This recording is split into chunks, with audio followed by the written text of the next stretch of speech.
Welcome to Mike 10 Sports in this May 31st, 2023 episode. Appreciate you joining us. As you can tell, we're not at the home base. We're at the in-laws.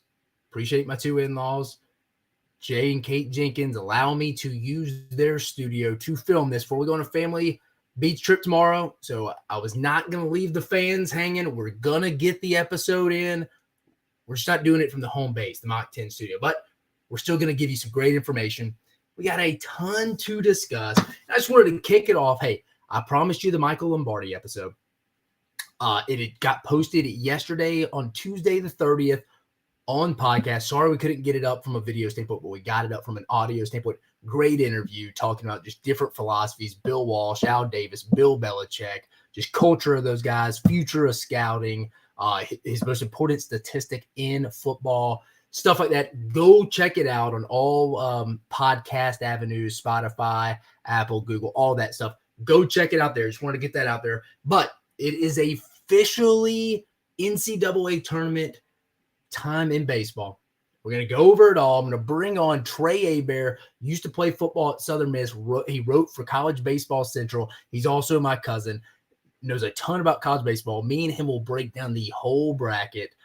From top to bottom, left of the bracket to the right of the bracket. We'll give you our 8 all teams who we both think will ultimately win it all. So he'll be coming up in just about 20, 25 minutes if you're interested in that one.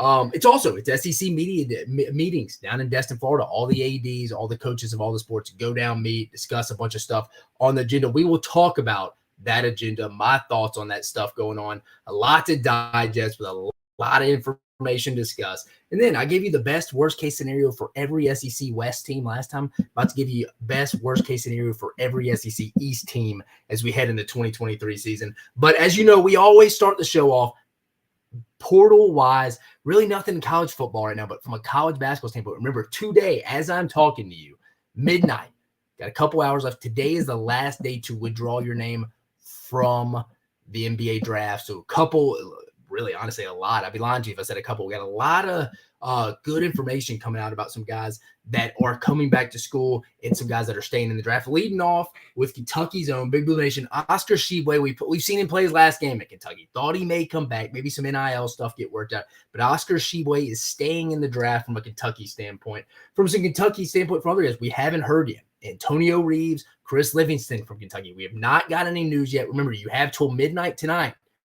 There's been a lot of information out there. Javon Quinterly from Alabama announces he will return along with Mark Sears. So you got two guards right there. Alabama's going to have a really good backcourt next year. Front court's another discussion, but between Javon Quinterly, Mark Sears, Aaron Estrada, Rylan Griffin's a 3 guy, but I like Alabama's backcourt. Put it up against anybody in the country next year. Front court, they're going to have to address that.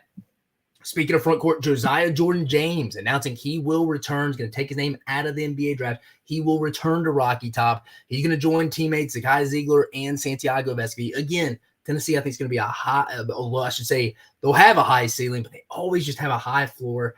Seems like that every year with Rick Barnes' team, but Josiah Jordan-James coming back is massive. Auburn got some good news. Janai Broome announced yesterday he will be leaving the draft. He'll be returning to the Plains, and Bruce Pearl. Jalen Williams as well. He will be heading back to the Plains to play the 23-24 season at Auburn. So Auburn getting some good news. Ole Miss, I'm telling you, the state of Mississippi next year in basketball. I think State's going to be a tournament team again. Tolu Smith, we talked about that last episode. Him returning is massive for Chris Jans and the Bulldogs. I think, though, again, you didn't hear a lot from them in the portal because they didn't have a lot of spots. They have a lot of guys coming back. Ole Miss, on the other hand, remember, they hired Chris Beard.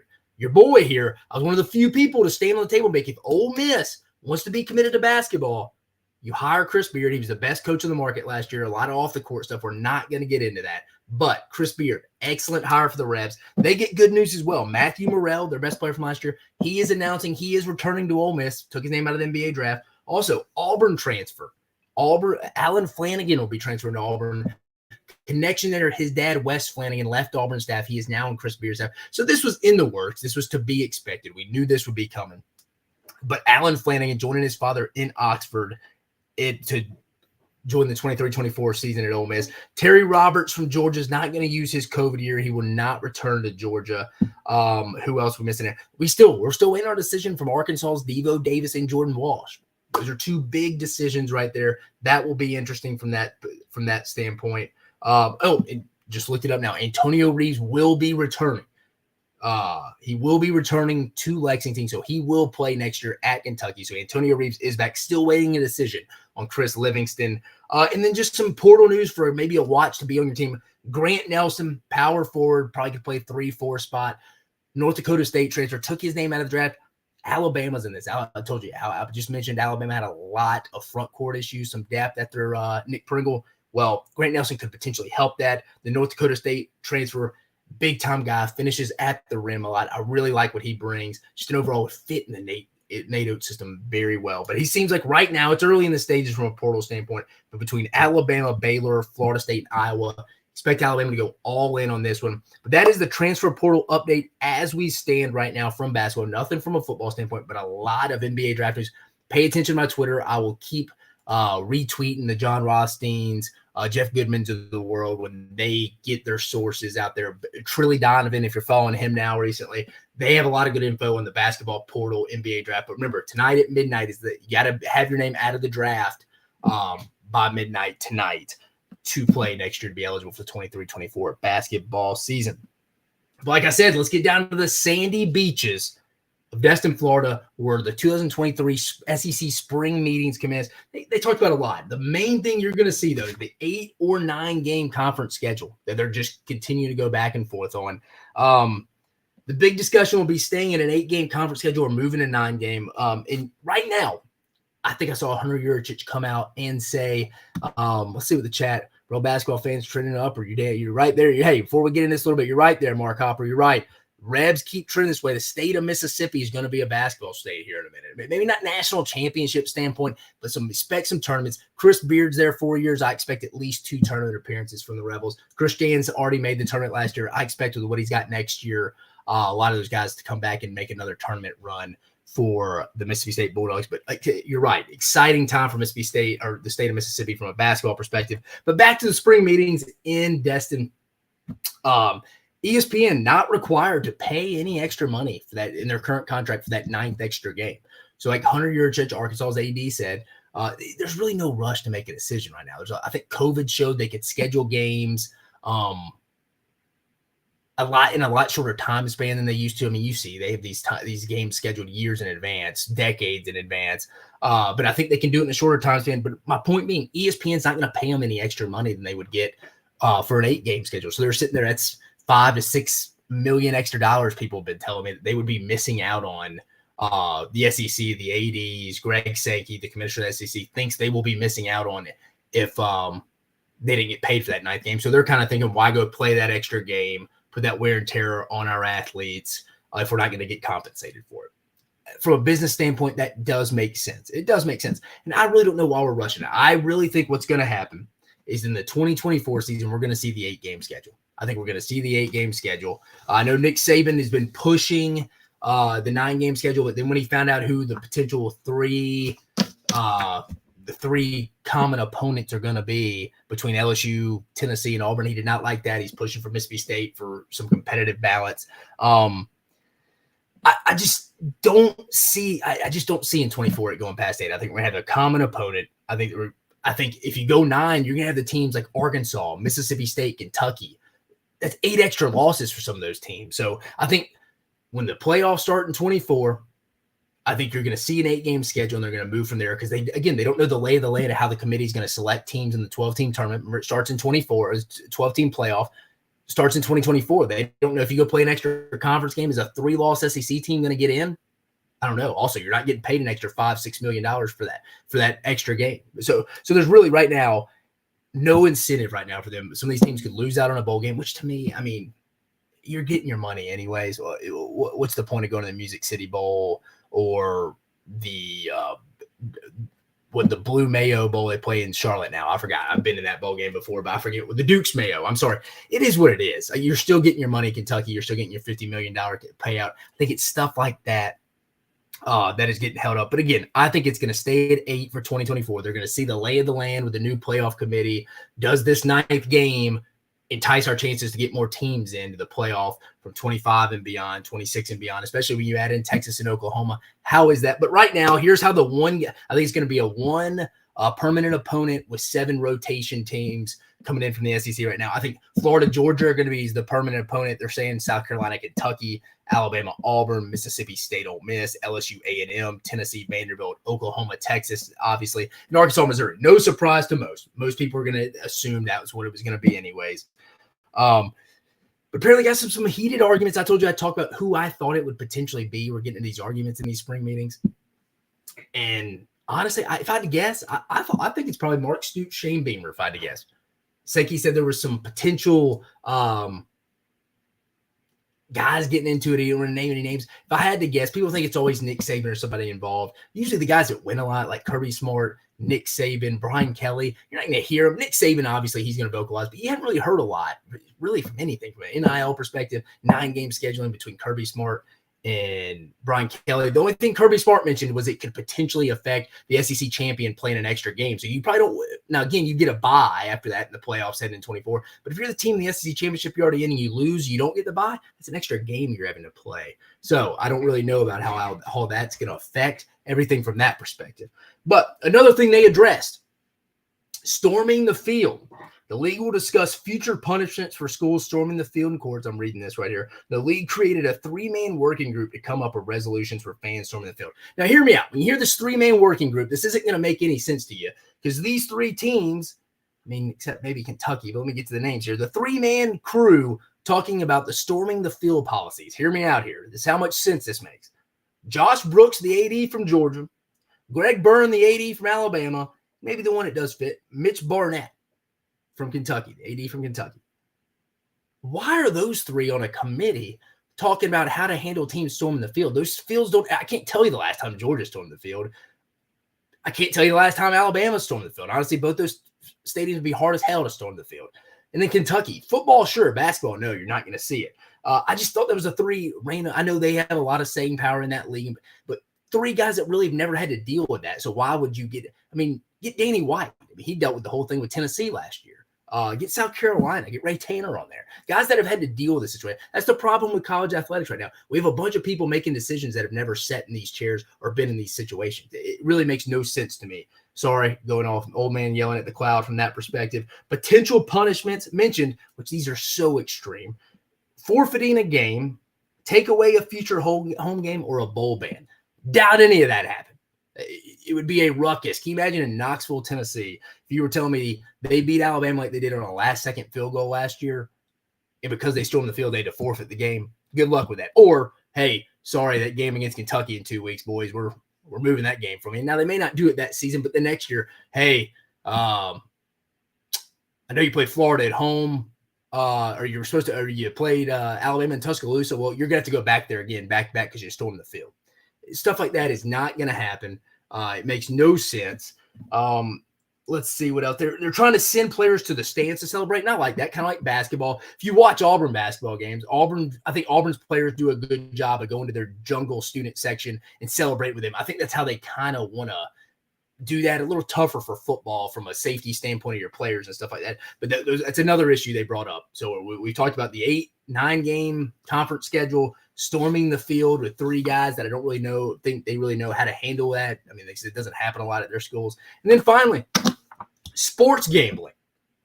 It's already been in our face in this conference. Brad Bohannon, as you know, the University of Alabama's baseball coach, was found, if you want to read more, he's involved with some Cincinnati coaches, made bets during a Friday night game. I forget the exact date in April when Alabama played LSU. Paul Skeens was on the Hill. Was giving some information. Brad Bohannon's been fired. You've not heard a statement from him or his lawyers. But sports gambling is starting to get legalized in more states. It's going to become an issue. What else can they do? What else can they do? I worked in athletics. We got training all the time about gambling. We couldn't really do NCAA tournament pick'ems. Now, I'm out of it. I think statute of limitations allows me to say this. I used to do NCAA tournament brackets when I was in college football. And yes, for money. Guys like Jeff Smith, one of my best friends who works at NC State now in compliance. He can arrest me if he wants. He'll probably call me tomorrow, tell me this because he was the compliance guy when this happened. So it's happened on your watch, Jeff. Lack of institutional control. from that standpoint, but how are you going to handle sports gambling except just continue education, stuff like that? But it's rearing its ugly head now. It's becoming right in our faces. Like I said, as more states start to legalize sports gambling. So those are the three main topics they talked about in Destin. They've been talking about in Destin this week. Again, 8-9 game conference schedule. I think it's going to be a one permanent opponent, 7 rotation. That they're going to see the lay of the land, how the playoff shakes out. If they can shake ESPN for a little bit more money because they know they're not going to get any extra money if they play that 9th game. They'll be missing out on $5 to $6 million each game. That's 8 games they'll be missing out on 9. That's a lot of money. So I get it from a business perspective. Again, storm in the field. I would talk to some people who've experienced that and have dealt with that. And then finally, sports gambling. Again, what can we do? I don't necessarily have the answers. I have thoughts. We don't have time to talk about that in this episode, but that is what we've discussed from an SEC meeting down in Destin, Florida. Like I promised you, before we get our guest on, get him on around 7:20, 7:25, maybe a little later now. We're running a little longer. But the SEC East best, worst case scenarios. I gave you my SEC West one last Thursday. Let's start off with Florida, going alphabetical order. You know how I feel about Florida. I think best case scenario for the Gators, 8-4. Graham Mertz totally exceeds expectation. The defense, while improved, would have to take exponential jumps with Austin Armstrong, the new DC. Was at Southern Miss last year, did a great job coordinating that defense. Was at Alabama for a cup of tea as a linebackers coach this year, but now he's back with Billy Napier leading that defense. They looked very aggressive in their spring game, overly aggressive to some extent. Offensive line takes the next step. It looked bad. It just look, a ton of bullets were flying at those guys in the spring. It didn't look great. I think best case scenario for Florida would be 8-4. And remember, Vegas isn't too far off with agreeing with your boy here. The over-under win total for Florida right now is 5.5. And this is where worst case comes in. I think 4-8. I think 4-8. Let me share the screen here for you. We're going to look up the little schedule here, just so you can kind of get a little glimpse of what we're looking at here from a Florida Gator schedule standpoint. But again, I think Florida schedule is a complete bear, opening up that Thursday night at Utah. And then obviously they play the yearly game against Florida State in the year, 2 just bare non-conference opponents. Remember, they beat Utah last year. I think it may be a little different heading out to Salt Lake City next year. If Mertz doesn't improve, I mean, I just don't see anything. I mean, Mertz is going to have to play well for them to even think about getting a bowl game. And just the defense just doesn't have the depth that you're used to seeing Florida have. Even back to when Muschamp and McElwain took over. They just don't have that level of play right now. I think, seriously, I'm going to go over-under. I'm going to go under 5 here. I think we're going to be closer to worst-case scenario. I'm sorry for you Florida fans sitting out there. I am not high on the Gators this year. Not at all. I would lean probably anywhere between 5-4 right now. I just do not like the Gators as we sit here heading into the summer. Could be a rough year for Billy Napier in year 2. The pressure will be on. Heading over to Georgia, flipping over to that schedule here. Schedule, man, just piece of cake here right here for Georgia. Best case scenario, 12-0. Just like Alabama and LSU had that. I think worst case scenario here for the Bulldogs is I scroll through the schedule. Best case scenario, we'll talk about a little bit more positives here. Dogs lost a lot of production, 80th in returning production. But Georgia's one of those teams, as I'm scrolling through their schedule here, you can see, just giving you a visual. Not a real tough schedule, but with Georgia returning with 80% returning production, I don't really think that matters. Georgia's on that level of really how Alabama was. Like, yeah, they lose a lot, but the guys right after them are just as good, if not better at times. It's just kind of how it is. You see Florida, the game October 28th, Missouri, Ole Miss out of the West, Tennessee late in the year. That would be interesting. I was talking to someone on the phone today. What would that interesting game be at Tennessee? If that game, remember, Auburn and Tennessee flip-flopped those games on Georgia's schedule a couple years ago. If this game was 5th, Georgia's first real road game in Knoxville as they were getting their feet wet, would be real interesting. I still think that one's going to be interesting, but it's very late in the year. Again, I like Carson Beck. I think he's going to be a plug-and-play guy, top 3 quarterback in the league after this next year. I think we're going to be talking about Carson Beck's potential Heisman guy heading into the 24 season. Not this year, but the 24 season. I think the secondary is going to be top 5 in takeaways. They always talk about creating havoc, creating turnovers with Kirby Smart. And I like Georgia. I just do not see a game outside of the trip to Neyland to Knoxville where they could potentially lose. I think worst case, 10-2, call me crazy. I think that's a little crazy. Injuries would have to mount up. Mike Bobo would have to really mess things up, would have to go back to 2011, 2010 Mike Bobo when Georgia fans were on his ass. It would have to be something like that. I think Tennessee and Auburn would have to be significantly better than we're anticipating. I think that would have to be a big thing. I think Georgia's just better than anyone they play in their first 12 games. I really think that. I just do not see Georgia losing a game. If they get more than that, it's due to injuries. But I like Georgia closer to being 12-0 as we head to this 23 season. The Kentucky Wildcats, Mark Stoops and the boys, just consistently going to bowl games. But besides Georgia and Alabama, hasn't been a more consistent program, I think, in the league over the last 7-8 years. But Kentucky, I think best case scenario for the Cats, 9-3 for the Cats. As you see, open up a Ball State, Eastern Kentucky, Akron. They should start off 3-0. At Vandy, it should be a win. Florida at home. I mean, you're telling me 5-0 and they're heading to Athens? Best case, I think Devin Leary, the NC State quarterback transfer, takes over.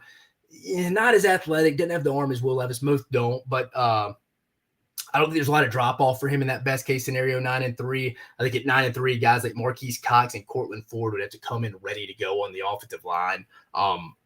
Again, the offensive line, the big blue wall, as you used to call it, is what really held them back last year. A lot of people killed Will Levis. I wasn't overly a fan of him, but he did not get a lot of protection. The run game never got going with Chris Rodriguez, Cavassier Smoke, guys, because the offensive line wasn't playing up to standard that the Kentucky Wildcats are used to. That has to improve. And I think that starts with guys like Marquise Cox, transferred over, and Cortland Ford coming over from USC. I think third down conversion goes way up if Kentucky wins 9 games. And that starts with getting in third and manageable. They were really bad at that last year. That has to improve. If they go 9-3, that will. And then finding a pass rusher. As good as the defense was last year, I like the inside backers, about like J.J. Weaver. But they have to find an edge guy that can create havoc and help that secondary who should be pretty good this year. So I think best case 9-3 with all that happening. I think worst case, I don't think it's going to happen, but a 9-3 record for the Cats. Devin Leary just isn't productive. Maybe he's banged up a little bit. Liam Cohen, that transition, they just don't work out. Remember, new OC coming back over from the Los Angeles Rams. He was the OC in 2021. So he's back. The offensive line would have to continue to struggle for them to have a losing record. And then just no interior presence. Remember, Justin Rogers, who I thought was a pretty good defensive tackle, transferred to Auburn. I mean, Hugh Freeze, we talked about it last episode. They've done a really good job of bringing the floor up of their roster this offseason for them to have a chance to really go win 7-8 games next year. But back to Kentucky, they took Justin Rogers, which could be a loss. And then the secondary takes a huge step back with 3 starters. I don't think that's what happened, but I think all that would have to happen. Devin Leary, Liam Combs just aren't on the same page. Offensive line continues to struggle for a second year in a row. They can't stop the run because they don't have an interior presence on the defensive line. And the secondary just lost too much, can't replace it. Maybe a lack of a pass rusher is making them cover too long. Something like that would have to happen for a losing record. I like the Cats at 7 or 8, if I'm being completely honest with you. I think they start off 5-0. I mean, you've seen the schedule. Ball State, Eastern Kentucky, Akron at Vandy, Florida at home. I think they're undefeated when they roll into Kentucky. I'm not ready to give my season predictions yet, but you heard it here. 7/23, just turned 23, May 31st. I'm calling it 5-0. The Cats are rolling into Athens for an SEC showdown. Moving on, South Carolina, the Gamecocks, baby. Best case, I think 9-3 for Shane Beamer and the boys in his third year. Spencer Rattler would have to improve off his late season rise. Remember last year, he finished the season, I think last 3 games. What games was it? Tennessee, Clemson, and the Notre Dame in the bowl game. 10 touchdowns, 3 interceptions. Early in the year, middle of the year, he was really struggling. I really think the new OC, Dow Logans, is going to be really good for him. Antoine Juice Wells, one of the best receivers in the league, continues to improve. And then you throw in, you forget about this. I forget about this at times. Arkansas transfer Trey Knox joins the club. That takes a little bit off Antoine Wells and adds another passing threat. The offensive line finally takes that next step. That's my big question mark. I think for them to win 9, that the offensive line would have to take that next step. I feel like we're having this conversation every year since Will Muschamp's been there. They even had a good offensive line since Steve Spurrier's been there. I'll say that. And the defense gets a pass rush outside Jordan Strawn. Outside of him, they got to develop some kind of pass rush. I think if all that happened, 9-3 is very reasonable. Worst case, 5-7. I think the offensive line doesn't improve, injuries amount. On the flip side, if the defensive line doesn't develop and create pressure, doesn't stop the run. I mean, they gave up 200 yards on the ground 7 times last year. 7 times in a third, more than half. It's not good. That has to improve. And then the secondary is a major concern with losing their best 2 guys on the back end, and Darius Rush and Cam Smith. So I think injuries would have to amount. Maybe even Spencer Rattler getting hurt in the offensive line, which is my big concern for them. 5-7, but I'm looking for something a little like 7-8 there for the Gamecocks. Heading over to Knoxville. Best case scenario, I think, for the Tennessee Volunteers. Best case scenario here, I'm going to go for the Vols. Sorry, I didn't pull up South Carolina's schedule there, but for Tennessee's schedule, Pull it up for you right here. Tennessee's got to open it up at Virginia. I think best case scenario, Joe Milton continues to develop, takes that next step as just an overall passer. Offensive line transfer portal additions, guys like Joe Campbell Jr. from Miami, Andre Carrick from Texas. They have to step up and replace guys like Jerome Carvin and Darnell Wright. I think that would have to happen. The defense on third down would have to continue to get better. It was pretty good on third down last year, but it has to take that next step. And the pass defense would have to be tremendously improved to get the double-digit regular season wins. I think worst case 7-5. Joe Milton doesn't take that next step. Maybe Nico Lamalavea is in there competing towards the end. No true wide receiver, number one wide receiver steps up. Maybe Brew McCoy's banged up all year. I think that's potential worst case. And then the secondary just continues to give up just explosive plays through the air. I think that would have to, like I mentioned with Texas A&M last week, I think Tennessee's offseason starting right now with their final true freshmen, with their freshman newcomers coming in, need to take that next step. I think it's going to be big on their strength and conditioning coach to get that team's mentality right for these next 2 months before they start fall camp, to go take that next step. Like, hey, you know what? We aren't fired. We aren't satisfied with just winning 10, 11 games, going to win an Orange Bowl. We want to go take it to that next level to go compete with the SEC East, with the best program in college football right now in Georgia. We want to go have a chance to go play in Atlanta for the first time since 2007. Since 2007. So I think that's best worst case scenario for the Vols. I think 10-2 again, 7-5 worst case. And then Vanderbilt, the Commodores of Vanderbilt, and I'll circle back to Missouri here. But the Commodores of Vanderbilt, yeah, I like them to get the win against Hawaii there. I think best case for Vanderbilt, 6-6. Teams on the schedule are going to have to be worse than they're being picked. AJ Swan, I think they're pretty deep at quarterback right now, deeper than they've been in a while, between AJ Swan, Ken Seals. They become serviceable SEC starters. Someone outside of Will Shepherd's going to have to step up at receiver. And I think the defensive line, deeper than it's been in a while, but it's going to be a mid-tier group, I think, to finally get over that hump. And I think Clark Lee's doing a great job, but for them to finally get over the hump in this league, they're going to have to get better on the line of scrimmage on both sides, and really specifically the defensive line. That's being that mid-tier level. I think that's best case 6-6. Worst case 3-8. No quarterback really makes the next step. They just have a bunch of guys in a room. The secondary still is just really bad. They have a guy, Ricky Wright, out there, just safety could not cover. I mean, go watch the Ole Miss game last year. I think Jonathan Mingo got drafted off that game. No run game. They're going to establish that. And then Will Shepherd, if he gets hurt, who steps up outside Will Shepherd? That is the real question right there. That's what I think about Vanderbilt. And that's why I think, honestly, I love the over-under in Vegas right now at Vanderbilt. Over-under 3.5. I think that's easy. I think that is really easy. I think they're going to get over that. But worst case, 3-8. And then finally, the Missouri Tigers. Talked about everybody else. The Missouri Tigers. I think best case for Missouri here is 8-4. Remember, they got Jake Garcia. He came in from Miami. They got returning starter Brady Cook. I think they get the passing game going in this best case scenario. New OC Kirby Moore coming over from Fresno State brings in some new wrinkles. Either Theo Weiss or Mookie Cooper steps up as the number 2 wide receiver after Luther Burden. We know what he can do. Veteran defense led by guys. I like this defense, man. They got 80% of their production back. I think they're top 5 in defensive production back. I like the defense here. Guys like Tyrone Hopper, who transferred from Florida, Chad Bailey inside, Chris Abrams-Drain's going to be a DB, just a pass breakup machine that'll be drafted next year. They just continue to build off their good performance last year, finishing 4th in the SEC in total defense. Worst case, I think Elijah Drinkwitz is probably gone if this happens, but 4-8, no one steps up at quarterback. The offensive line never takes that step forward after giving up the most tackles for a loss in the SEC last year. That's got to improve for Jake Garcia or Brady Cook to have any kind of shot.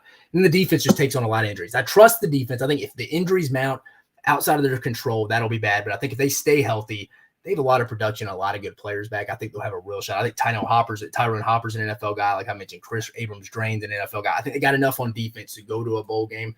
The key's going to be quarterback and offensive line for them. So just going off the SEC, some teams I like from that perspective rolling into this is I like the over-under from a Vegas perspective, 3.5. Like I said, Vanderbilt. I like South Carolina over 6.5. Like Georgia over 11.5. And really, it's where I feel good right now as we stand heading in to the 2023 season. So those are the over-unders I have right now for every SEC East team. Make sure everybody can see my screen. Perfect. All right. Let me bring on here. Waiting on the next guest to come on the show here. Leave you a little bit. We're about to break. Waiting on him. He said he'd be a little late. Let's see if I can get him on here real fast for us so we can get the NCAA tournament show hopping on.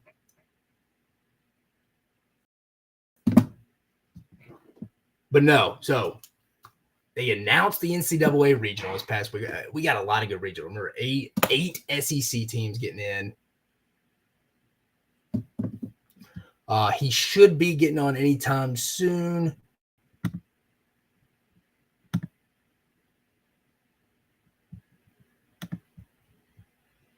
Make sure it works here.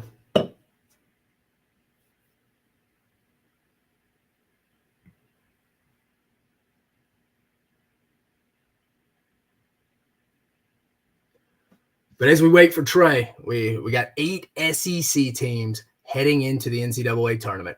Who do we all got? Bring up the regional. I'll share it for you right here while we're waiting on him to get on. Well, I don't want to bring it on right now, so we're waiting. He's having a little technical difficulties getting on as we stand right now.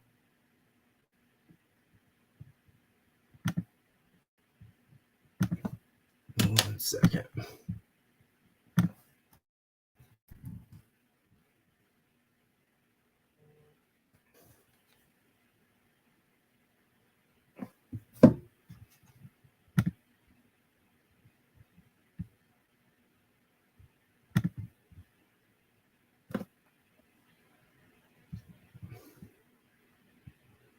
Says he's loading.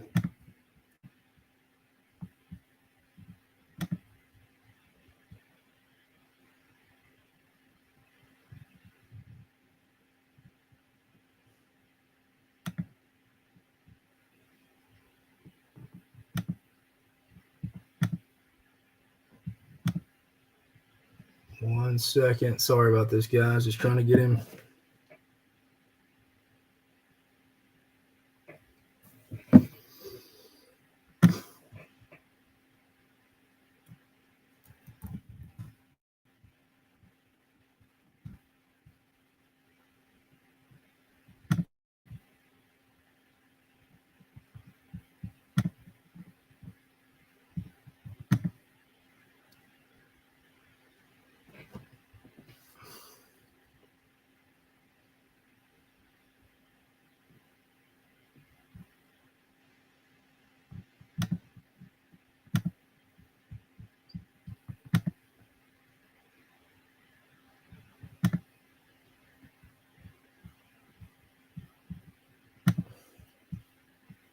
Internet's still being slow.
All right, we're on. We're officially on. Trey, you there? Yes, sir. How's it going, Dave? It's going good, brother. Sorry about the mix up there. We're fine. We were down for about 5 minutes. We're good. So we're all good, man. So tell us, we brought us in Trey Hebert here, who's my cousin. We got blood here, but he played football at Southern Miss. Kicker, big college baseball guy. Used to write for College Baseball Central. Now just living the life of a college kid, still loving college baseball. Thought no one better for this time of year to come on, and me and him are going to discuss our entire regional College World Series breakdown here. Trey, what's going on, brother? Appreciate you joining us on the show. Absolutely. What's up, Dave? Always happy to talk college baseball. No doubt, brother. Tell me, what's some initial thoughts from the regional pairings from Monday? I thought the host selection show was a little bit chaotic. I thought there were a couple surprises, especially the next morning with the seeding. I didn't feel like in the field of 64 that anybody got necessarily screwed out of an at-large bid per se. But there were definitely some teams that I thought that they've got a lot tougher regionals. They got a lot tougher draws than I was expecting. Who in mind? Who are you thinking here? Who are you talking about? Clemson, especially. Tennessee as a 2 seed, as one of the higher national seeds, seems like a really tough draw. If I had to pick 1 2 seed in the field that I probably didn't want to play, it's probably Tennessee. I thought that Indiana State would get near a gauntlet for a regional, considering that they just barely were a host, but didn't really get one of the tougher regionals in my opinion. Who do you think got the easiest regional out there, like from a host standpoint? From a host standpoint, that's tough. The easy answer is Wake Forest. They're the one. The one's typically going to have the easiest region. Maryland, Big Ten, not a blue blood baseball conference. Maryland was a host, was a great team last year, but lost a lot of talent. And so I think Wake Forest has, I don't know, easiest is the right word, but perhaps the most winnable, most favorable for them. Yeah, the two that come to mind a little bit, or I should say 3 probably, are LSU, Vandy, and I feel like maybe Arkansas. 3, I mean, half the field's the SEC. Yeah. We just talked about it. Half the 16 hosts or SEC or SEC hosts. So in total, we got the stats right here, Trey. We got 13 of the 16 host sites are in the Southeastern United States. I mean, like, who are we missing here? Stanford. Who are the ones off the top of our head here? We should be on Stanford out in California. It's obviously one that's not in the Southeast. Indiana State. We're going to Terre Haute, and then I'm assuming they consider Miami part of the Southeastern region. I'm trying who we missed there before I look them up. Coastal and South Carolina, if you're not considering Carolina. Well, they do. The Southeast. It brings me to my next stat. 5 of the 16 hosts are in the state of Alabama and South Carolina. Yeah, South Carolina for sure got a lot of hosts this year. Coastal put on a strong campaign all year. It felt like all year that they were destined to be a regional host. All right, Trey. Let's get right to it. We're going to lead off. I'm going to go bracket here. Let me share the screen for the people so they can ride along with us. Sharing the screen, bringing up the brackets here. Me and Trey are going to go through each bracket from the left side of the bracket on right here. All right, Trey, you can see this? Yes, sir. All right, All right, we're going to lead off in the Winston-Salem Regional. Me and Trey are going to give you your winners of each. Trey, I encourage, first of all, people to go fill out their bracket challenge on D1 Baseball. Got a lot of good rewards. I filled mine out today. Trey filled out his yesterday. But the Winston-Salem region, the number 1 overall region there, our number 1 team, Wake Forest. Wake Forest, the 1 seed. Maryland, the 2 seed. Northeastern, the 3 seed. George Mason, the 4. I mean, it's going to sound obvious, but I like Wake Forest out of this regional. What about you?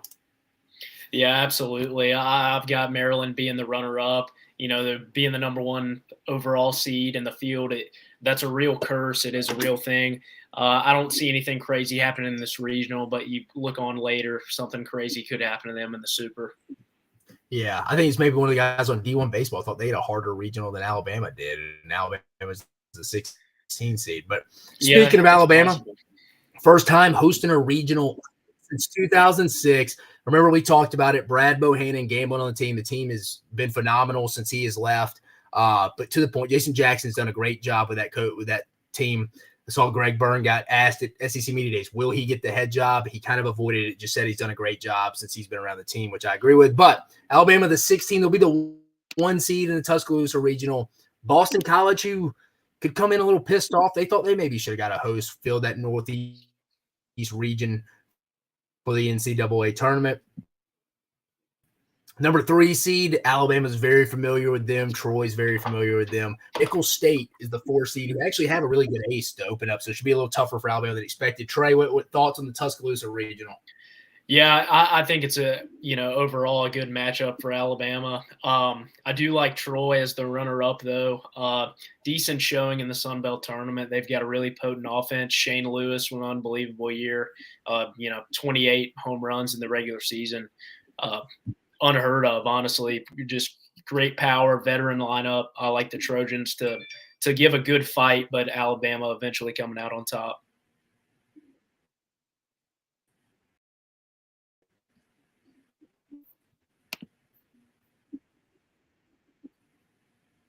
So, all right, so we both agree on that. We both got Wake Forest, Alabama advancing to the Supers.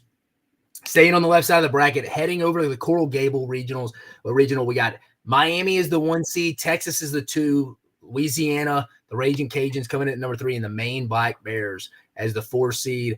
Trey, I personally like Miami to get out of here. I like the Cajuns to finish second. What's your thoughts on this? I actually took the Longhorns, Dave, to win this one. I took Miami to be the runner-up. Louisiana does it. It's our big differential. Yeah, Louisiana does a lot of things well. They steal a lot of bases. They've got a veteran lineup as well. Had a good showing in the Sun Belt tournament. I just think that after beating Coastal twice, coming out of the losers bracket, making the championship, I think they may be a little bit out of gas, Dave. And Miami, a little bit weaker year, you could say, for the ACC this year. And Texas, it's really hard to say. They've been so up and down all year long. But I do like the Longhorns to come out on top here in Coral Gables. So you like the Longhorns advancing out of this regional? I do. You like the Longhorns? All right. So heading to Stanford Regional, they'll be matched up with the Coral Gables Regional from a super regional standpoint.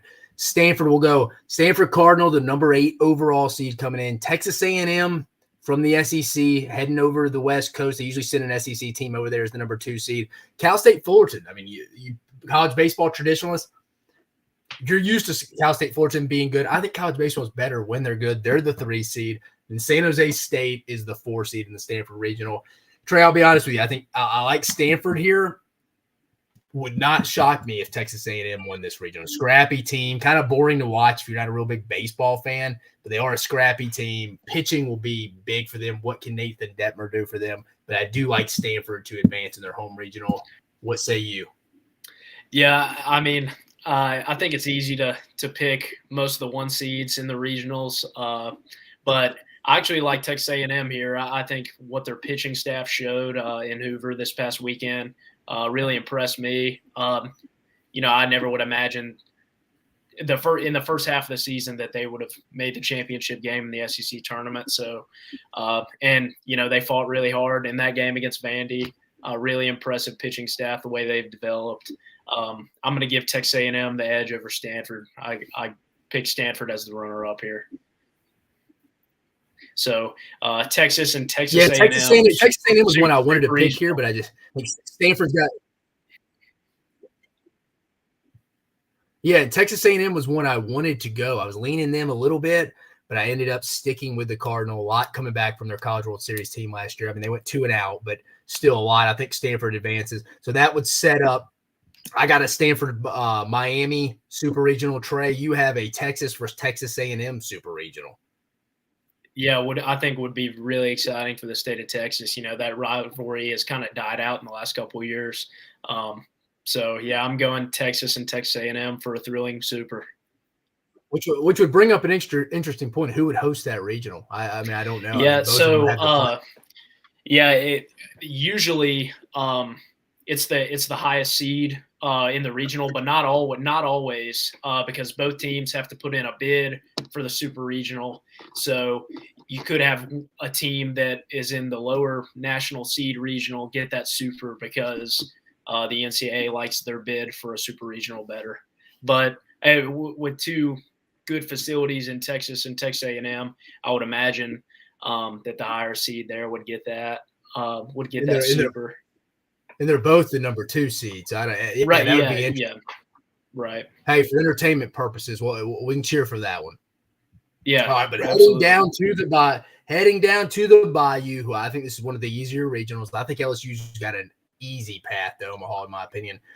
They couldn't ask for a better draw. But the Baton Rouge Regional, the number 5 overall LSU Tigers, they get the Oregon State Beavers, who, again, if you're a college baseball traditionalist, you keep up with the West Coast a little bit. You know Oregon State's kind of the class of the Pac-12, won the national championship back in 2018. They're the 2 seed. The Beavers invade Baton Rouge. Sam Houston State, who LSU played in the regular season, they're the 3 seed. And then the Tulane Green Wave, who came out of nowhere to win the AAC tournament. They have 18 or 20 wins, I think, in total, a losing record, but they will be the 4 seed in the Baton Rouge Regional. I think LSU wins this one going away. Trey, thoughts? Yeah, absolutely. I think that the regional format really favors this LSU team. I think they could throw their shortstop against Tulane and win that game and save Paul Skeens for the winners bracket game, start out 2-0, and it's damn near impossible to beat LSU twice in Baton Rouge, in my opinion. So I like LSU to win that regional and Oregon State as the runner-up.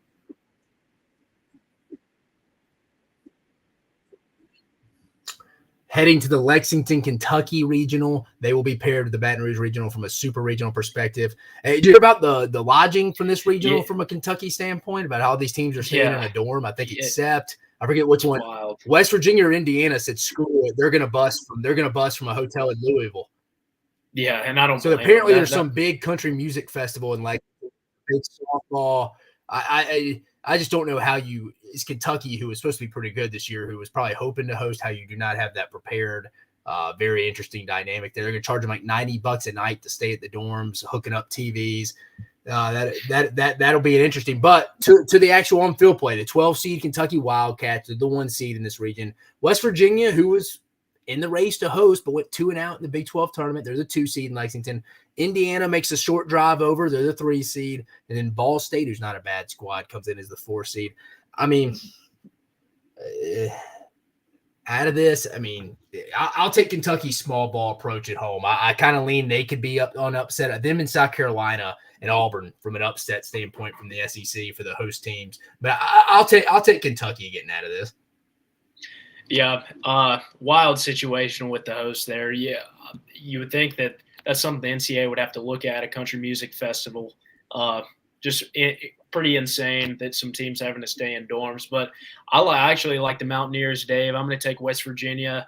I think Kentucky is one of the weaker hosts here in the field.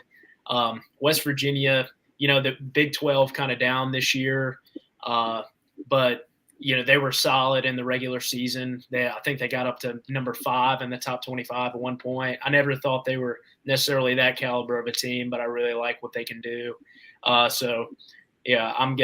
I'm gonna take the team with the higher ceiling, in my opinion. I'm gonna take West Virginia to win this regional. Kentucky is the runner-up. Yeah, I think this is a tough regional. It would not shock me to fall off Kentucky. I like their small ball pro. They just don't hit with a lot of power, but in their own park, I like them. If they were anywhere else, I'd probably pick against Kentucky. But so that would set up an SEC Super Regional with Kentucky probably traveling to Alex Box Stadium to face LSU if they were both to advance. Moving down the left side of the bracket, the last 2 regionals on the left side of the bracket, we got the Auburn Regional, which that'll be a part of Trey's boys. We got Auburn coming in 13th overall seed, second time in a row hosting a regional. Butch Thompson doing a phenomenal job at Auburn. They were in Omaha last year, won a game, eliminated Stanford, if I remember correctly. Number 2 seed, Southern Miss will be coming in here. They're going to be very similar, I think, to Boston College going to the Tuscaloosa Regional, one of those teams that was on the fringe of hosting. Their coach is on the edge. Scott Berry, or not on the edge. He is retiring at the end of the season.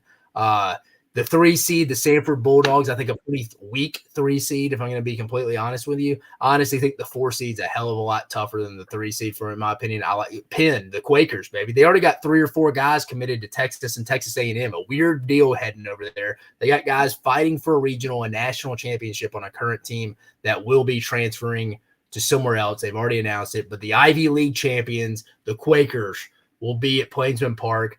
I like Southern Miss in this regional. I think it'll be interesting to see what Scott Berry does. You may know, did he already announce he's pitching Tanner Hall against Sanford? But Trey, what's your thoughts on this regional? No, hasn't announced who the starting pitcher is going to be.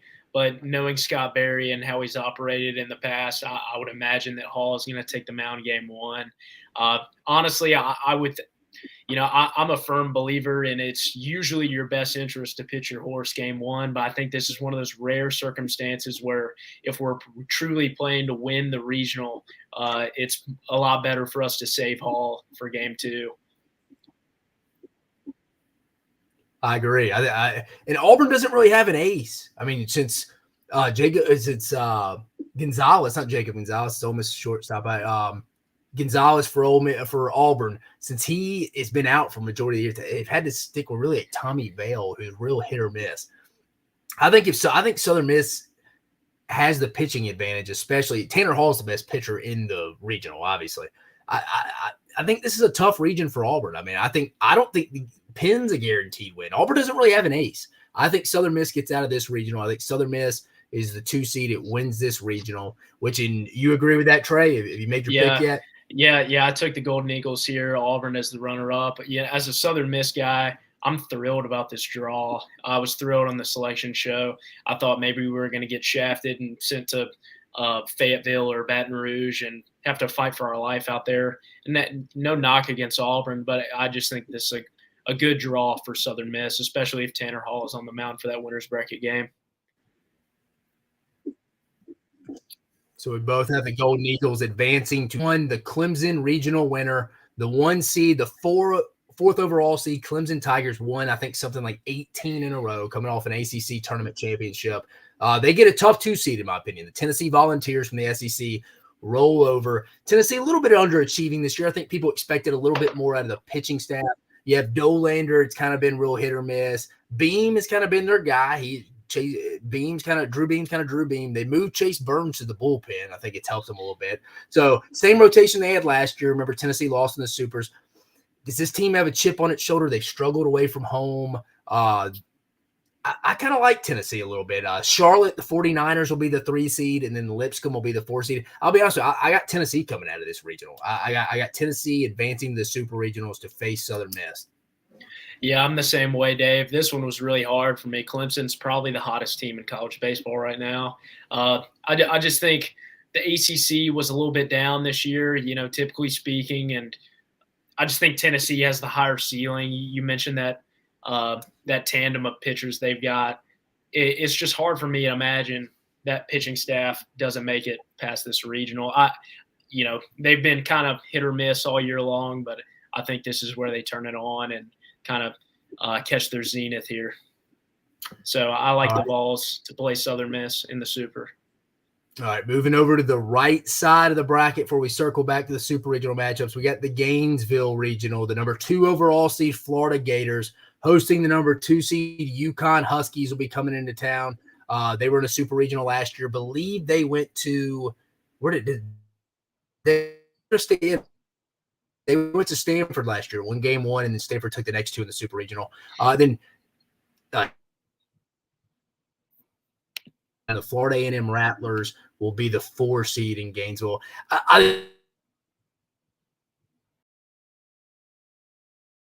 If Jack Caglione can really get it going, I like their rotation. I think Florida gets out of this one pretty easily. Yeah, I love the Gators. I like the Gators in the grand scheme of this entire tournament. They're a team with a really solid rotation, explosive offense. You mentioned Caglione and Waldrop and Sprout. Just 3 great arms to have.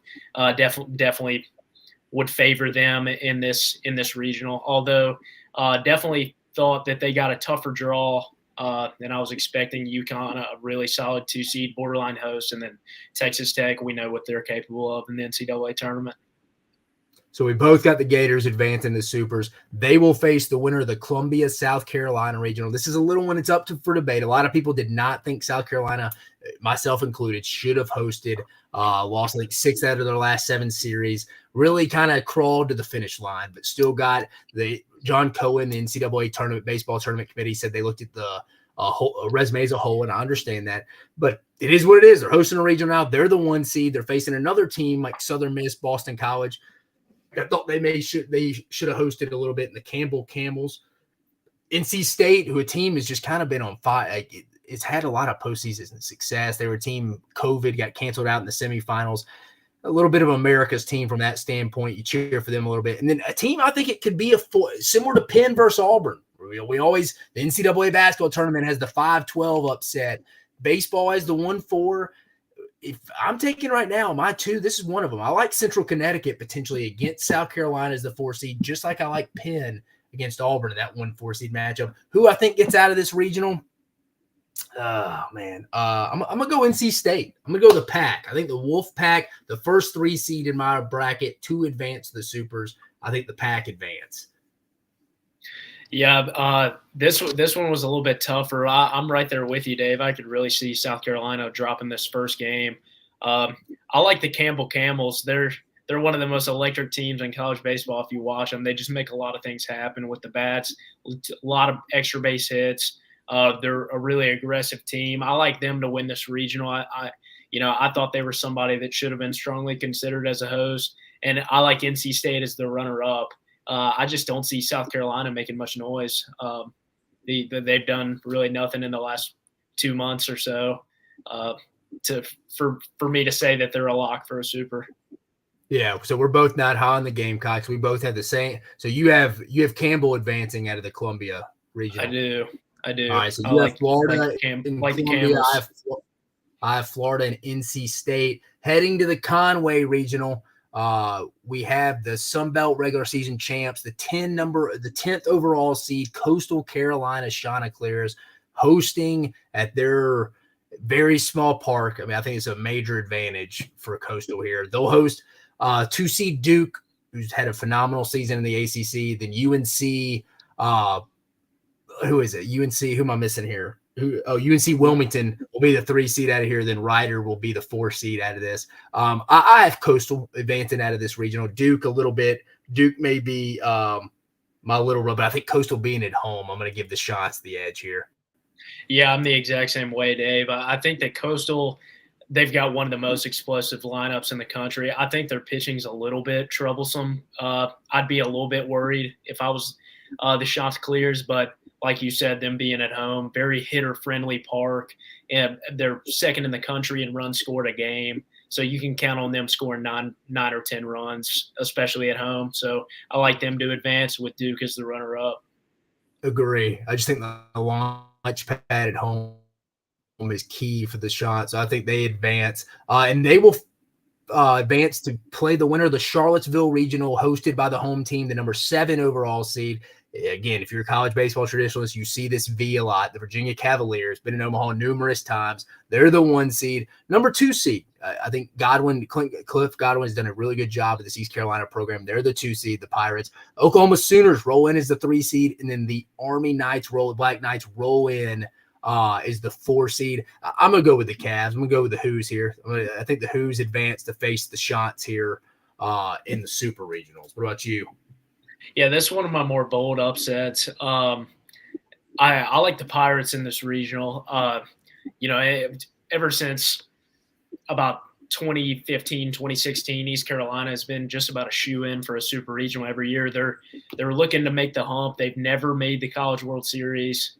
Really shocking for a program of that magnitude. But I really like what the Pirates can do. Really dominated that conference all year, in my opinion. Didn't have much to prove in the conference tournament. And, I like them to advance here with Virginia as the runner-up. Guys, so we're different here. So we both got Coastal advancing the Super. You have East Carolina, the 2 seed advancing. I have the home team, Virginia Cavaliers advancing.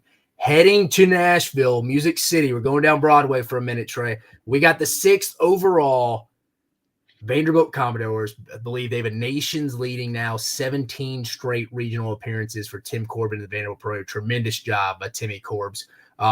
I think this is one of the easier regionals, I'll be honest with you. I think number 2 seed, the Pac-12 tournament champs, Oregon Ducks come in. Xavier, don't know a lot about Xavier. The Musketeers really is a 3 seed. Then Eastern Illinois. I think Vanderbilt wins this one very easily. I don't even think there's a lot to discuss here. I think this is a very winnable region for the Commodores before we go down and I think talk about one of the harder regionals. Yeah, absolutely in agreement. Vandy, they started out kind of slow this year, but have really found their stride. And Enrique Bradfield's probably my favorite player to watch in college baseball. He's just unreal. Can turn a single into a double and can steal whatever base that he feels like just about. And so, yeah, I really like Vandy in this tournament. I like them to advance with Xavier as the runner-up. I'm with you. Enrique Bradfield Jr. is one of the best players in college baseball. You do not want to let him on base. And to your point, Vanderbilt did start slow. I do think they played a very tough non-conference schedule. They opened up in that Globe Life, I think, champion showcase. What do they call it? It was like 3 SEC teams, 3. I think it was them, Missouri, and somebody Arkansas. else. Maybe Arkansas, I think, from the SEC, and it was Texas, Oklahoma State, I think TCU out of the Big 12 or that. You're right, they went 1-2, and then they UCLA came to Nashville and they played a series there. So I tip of the cap to Tim Corbin. They played a great non-conference schedule, but you're right, Trey. They came out of the gates a little slow. Still, I don't think this is one of Corb's better teams. I think he's had better teams before. Obviously, they don't have the rotation of like a Leiter or a Rocker like they've had in the past, but they got Maldonado, who's fine. They got a couple guys, but Vanderbilt very much a national title contender. I agree. I think they advance easily. And we're going to move down to a regional, the Stillwater Regional. There's not an SEC team in here, but this is one of the regions I'm fired up to watch from just a competitive standpoint. Poor Oklahoma State, the 11th overall seed. I feel like they get Oral Roberts in that region every year or every year. Dallas Baptist comes in as the number 2 seed, a team that was up for contention for being a number 2 for a host. And then the Washington Huskies come across the country. I think it would not shock me if Oklahoma State, Dallas Baptist, or Washington won this regional. I think Oral Roberts could win a game, but I do not think they'll win the whole regional. I do think I'm going to go with Oklahoma State winning here. If this regional is half as fun as it was last year when Arkansas was in it with them, that'll be good for the college baseball nation. But I do like the Pokes to advance in their own regional. Yeah, agreed, Dave. Last year's Oklahoma State and Arkansas matchup was unreal. This year, Oklahoma State eventually prevailed in the Big 12 and a subpar Big 12 in the grand scheme of things. But I like the Dallas Baptist Patriots to advance in this regional. It really dominated in their first year in Conference USA. I was kind of shocked that they didn't win that conference tournament. And Charlotte got the automatic bid, but I do like what their lineup can do. They're one of those really gritty teams. They play small ball. They throw a lot of strikes. So I like Dallas Baptist to advance with Oklahoma State as the runner-up in the Stillwater Regional. All right, so we both have Vanderbilt advancing the Supers. You have Dallas Baptist heading to Nashville for that Super. I have Oklahoma State and the Pokes advancing to Nashville for that Super. And heading to our last 2 regionals here. Not only on the right side of the bracket, but for the whole tournament. We're heading to Terre Haute, one of a 14 seed who I think got a tough draw as well. The number 1 seed in this region, 14th overall seed, Indiana State Sycamores, the Fighting Larry Birds. We'll get the 2 seed Iowa, who I think has a real shot to win this region. And I may tell you here in just a moment, they will win the region. I like their pitching depth. Remember, they beat LSU in the Round Rock Classic in March, I believe, back in March in non-conference. North Carolina always does a good job. I think they'll be out without their best player, Honeycutt, this whole regional, though. They're the 3 seed. And then Wright State, tough 4 seed. I was reading last night, Trey.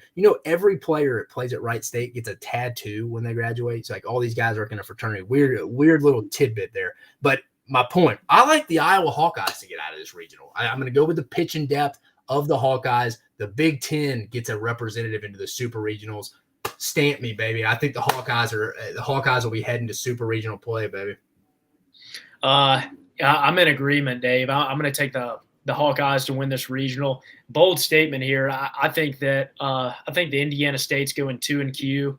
I think they lose the first game to Wright State, and I think they lose to North Carolina in the winners bracket game. I think North Carolina will make things really interesting. But I do like Iowa. Brody Barrett, their starting pitcher sits about 100 miles an hour, also plays football, really electric. But I just think Indiana State is historically maybe one of the worst teams to ever host a regional. Only 2-7 against the top 50. I didn't think they had any business hosting a regional. I just think there are some teams, some conferences where you just draw a line and you say, no matter how well this team does, their schedule their competition simply isn't strong enough for them to be able to be one of those top 16 hosts. Which I think is funny with Indiana State because they're a higher seed than Alabama, which I still don't understand how they're 16th seed. I think some of that maybe have to do with punishing them a little bit with the Brad Bohannon stuff as much as they maybe could. That's just my opinion. But I'll say this: I would take Alabama's regional as the 16th seed over what Indiana State has to face as the 14th seed. Yeah, agreed. I think Alabama's regional is much. I mean, Boston College got to make a cross country road trip, and they're good. Troy's the 3 seed, who Alabama's beaten twice already. And then you get Nicholls State, who has a solid starter, but I don't think it's near the gauntlet of the Iowa, North Carolina, right? There's a lot of good pitchers or pitching rotation, good staffs in this regional in Terre Haute. Yeah, agreed. So we both got Iowa advancing to the Supers. Who they will play, we'll head to find out. The Fayetteville Regional at Baum Stadium, the number 3 overall seed, Arkansas Razorbacks, who I first would say, I think DVH, Dave Van Horn has done a great job, probably his best job in his entire career at Arkansas this year. A lot of injuries in their rotation, guys in the field. Just a phenomenal job at Dave Van Horn this year. The number 2 seed TCU Horned Frogs will be there. 3 seed Arizona, who some people were shocked got in, and 4 seed Santa Clara. I think this was one of the easier ones as well. I think Arkansas advances at home pretty easily here. Yeah, absolutely. They're just under Dave Van Horn. They're just unreal at Baum Stadium. The ball travels there so well. It favors their offense. So, I like them to advance.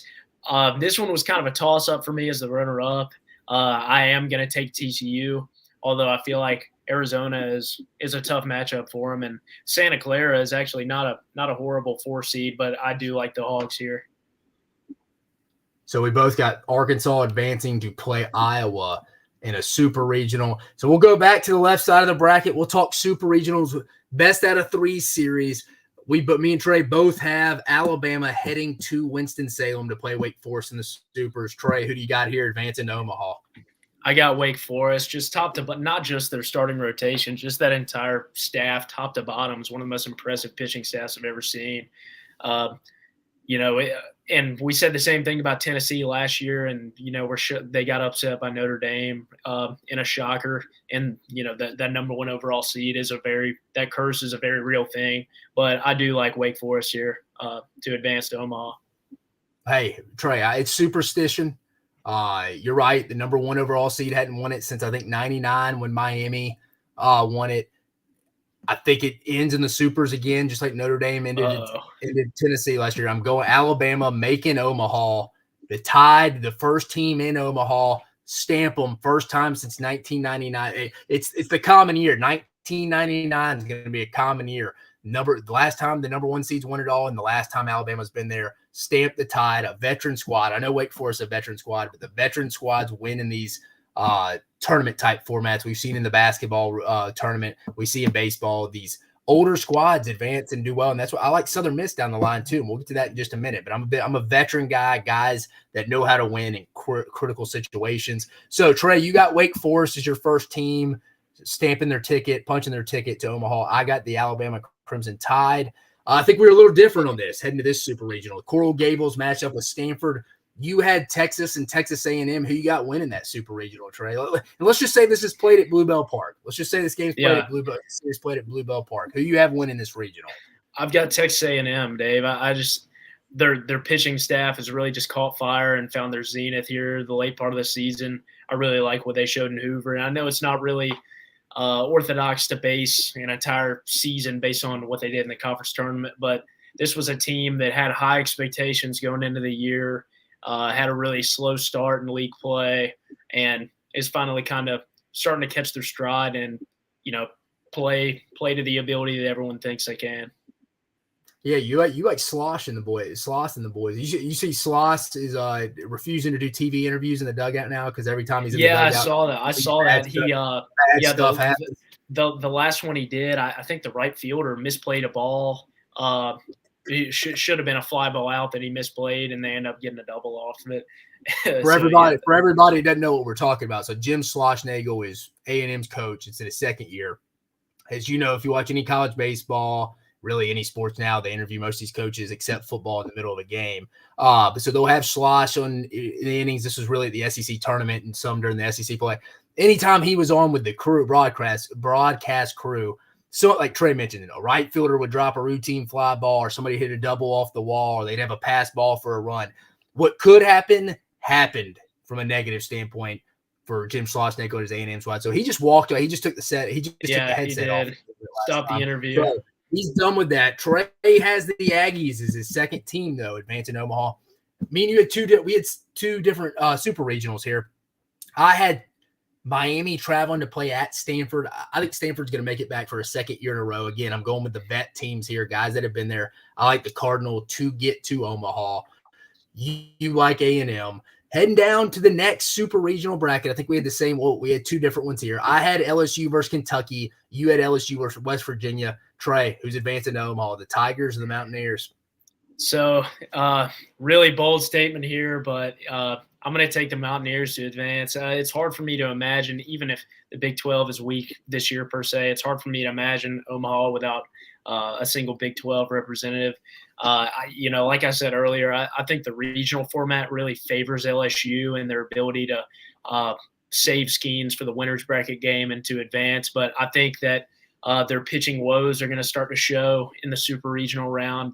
They'll pitch Skeens game one, most likely win that game. And then after that, Ty Floyd has been really hit or miss all year, and they've really struggled to fill that third starter spot. So, and as we all know, the bullpen has struggled all year long. I think behind Skeens in the bullpen, they have like a +9 ERA. So I'm old school in baseball. I think that weak pitching eventually shows, and that I like the Mountaineers to advance over the LSU Tigers. Trey, you're just killing all my LSU listeners here, man. They were about to just log off and say screw Mike 10 Sports. But before you do, LSU fans, stay on with me because I got you playing Kentucky at home. I think you win in 2. Kentucky's already been to the box once this year. Series got a little chippy. I think LSU, again, I like it all the way back to the regional. I think they got an easy path to Omaha as a 5 seed. LSU, I think, easily advances. They win the first 2 against Kentucky. There'll be a bunch of purple and gold in Omaha. Stick with me, LSU fans. This guy just eliminated you, but I stick with me. You may be happy here at the end, but I have LSU advancing to Omaha out of this super regional, beating Kentucky. Moving to the next one. This will be the last one. The last ticket lunch. I have Southern Miss versus Tennessee. You have the same. We chatted about it since Monday. I don't know where that game would be. The bidding. I mean, Tennessee's got more money than Southern Miss from that standpoint. Does the committee though? It'd be a bidding war. With Scott Berry being his last. Yeah, it would be interesting. I think that will have a big impact on who advances to Omaha. Tennessee plays in a small park just like Coastal, and it's a launch pad. And they've struggled on the road all year. So I think that'll have a big say. Where this game is played will have a tremendous impact. Trey, what do you think? Yeah, absolutely. I eventually, if this matchup happens, I see it taking place in Knoxville. I'd love to see it in Hattiesburg. That'd be just an unbelievable environment. Southern Miss's environment at home is just unmatched when you're talking about mid-major college baseball environments. I'll let you give your prediction first, but this one was really tough for me. If this game's played at Lindsey Nelson Stadium in Knoxville, Tennessee, I'm going the Vols. If this game is played at Pete Taylor Park in Hattiesburg, I would go with Southern Miss. Hypothetically, we're saying it's played at Lindsey Nelson. I think the Vols go to Omaha, the team that's not as good as last year's team. And that's how it usually works in sports. They will punch their ticket to Omaha. So I got the Vols in Omaha. Yeah, I'm the exact same way, Dave. I think that Southern Miss they're 26-5 at home this year. I think if that matchup gets played in Hattiesburg, I think they advance the World Series. But logically and hypothetically speaking, I think it's fair to predict that it's going to be played in Knoxville. So I'm going to take the Vols to advance. As hard as it is for me to say, I'm going to take the Vols over Southern Miss to advance to Omaha. I think that Southern Miss potentially wins that first game with Tanner Hall on the mound, but I think they will struggle to match Tennessee's firepower in the rotation for the rest of the series. So we both got Tennessee advancing. Going to the top of the right regional, we both had Florida. I had Florida playing NC State. You did as well, or I forget. You have Campbell. I'd Campbell. You had Campbell. So you got Campbell, the Camels heading to Gainesville. How do you see that going? I like the Gators here. Just their rotation, Friday, Saturday, Sunday, I really like in a super regional. I don't think Campbell does have a horse on Friday night, but I don't think they can match that for an entire 3-game series. And, Florida's lineup is just so experienced with Caglione and I'm drawing a blank on the center fielder's name right now, Dave. Anyway, but Langford. Why Langford. I really like the Gators here, and I just think they're going to do a lot of damage here in this tournament this year.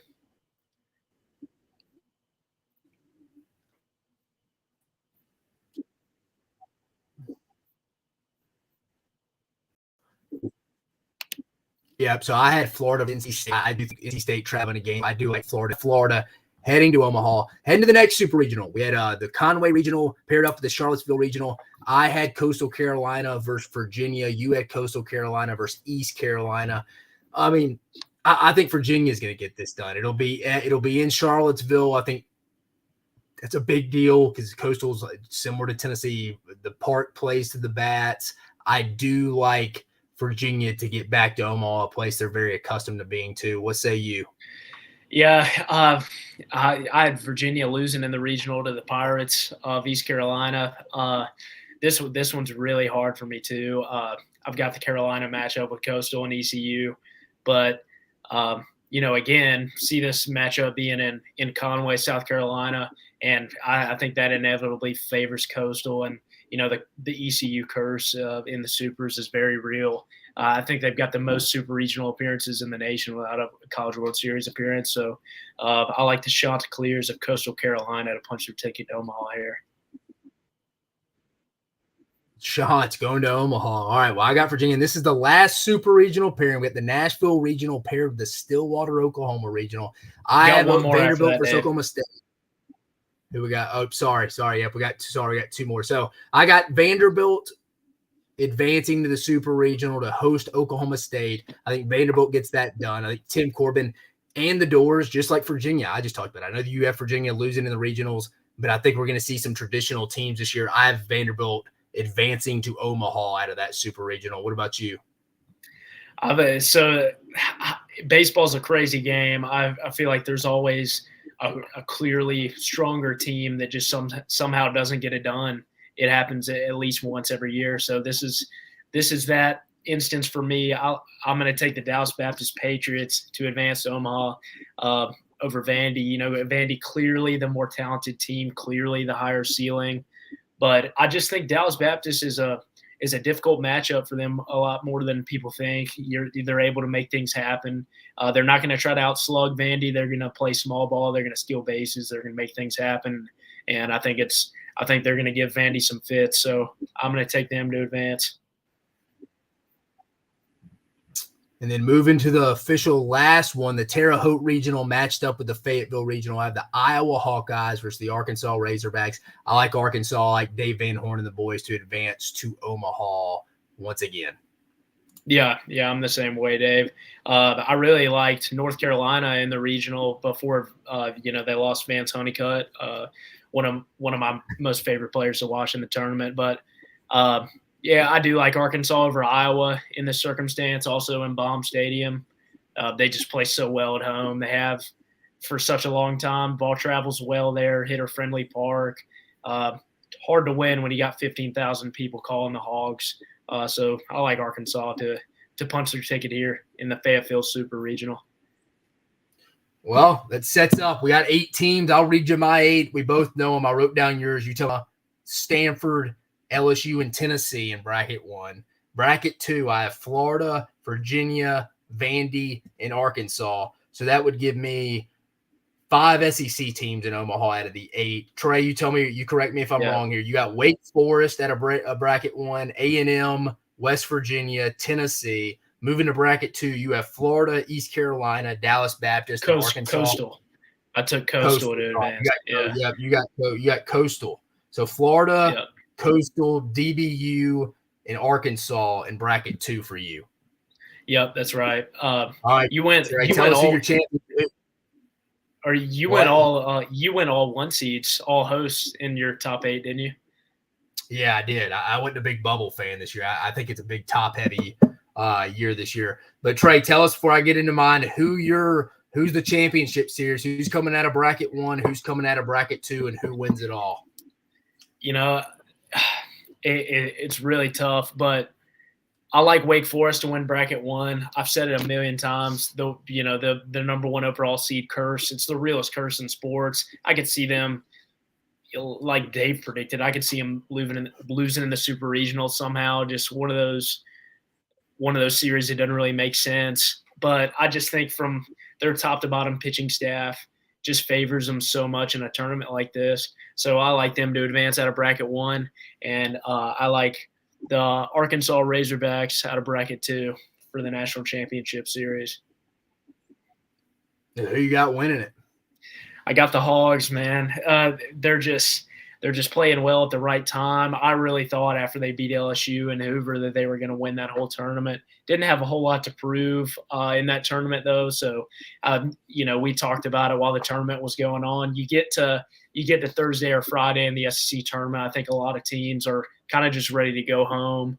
But I think when Arkansas turns it on and plays to win right now, I think they're going to be really hard to beat. So I just top to bottom pitching staff, starting pitching, bullpen, lineup, firepower, the whole deal. I like the Arkansas Razorbacks to win the national championship this year.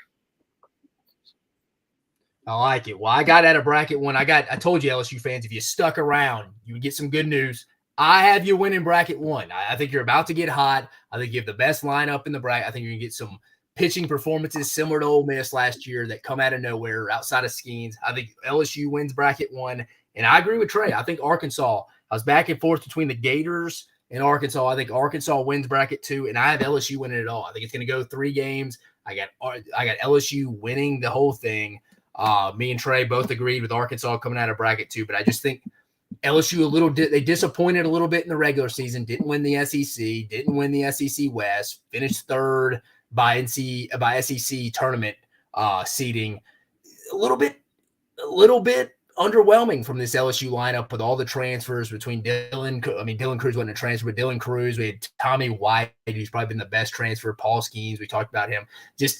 I think this LSU lineup, I think Jay Johnson and the boys really put it together heading in to the month of June. I like LSU to beat Arkansas in 3 games. Yeah, I definitely think regardless, it's going to be a great series. I have Wake Forest, Arkansas. I think that game would more than likely go 3. I'm in agreement with you. I think LSU has definitely got the potential to win it all. Their lineup is one of the scariest I've ever seen. Dylan Cruz is probably the best player I've ever seen step foot on a college baseball field. But I just think their pitching is, it's really not even. After Skeens is unreal, put together one of the best seasons I've seen in a long time. But I just think their pitching after him is scary. You're right. They would have to have a lot of guys step up for them to make that kind of run, and it definitely could happen. But we'll see. They're going to have somebody like the Cooper kid or Christian Little, somebody out of the bull, somebody you're not talking about step up for them. Thatcher Hurd for sure. Thatcher Hurd, Ty Floyd, guy, they're going to have to pitch well behind Scheme. Yeah, for sure.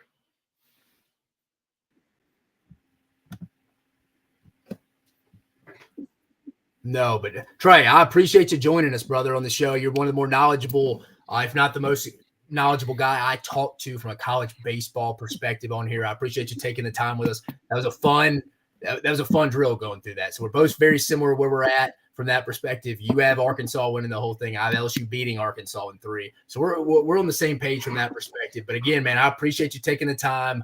It was fun. We need to get back on and do that again soon. But I appreciate you joining us, man. Yeah, absolutely. Thanks for having me, Dave. Appreciate it. And guys, that'll be it for tonight's episode. Remember, we did one episode today, just being on the road, going to a wedding, but I'm still going to bring you that insight, bring you that no matter where we are. Sorry about the little technical difficulties and bringing on Trey when we were breaking down the brackets. But again, remember to follow us on all social media platforms at Mock 10 Sports on Twitter, Facebook, Instagram, all that. We got a great weekend of baseball starting on Friday. Most first pitches are at 2, then at 6, unless you're on the West Coast and probably that Stanford regional, especially for you A&M fans out there. That'll be a little bit later of a matchup. But again, I will bring you all that action from my thoughts, concerns from Twitter is usually where I'm operating on that. So do not forget to tune in. I appreciate you joining us and hope you have a fantastic weekend.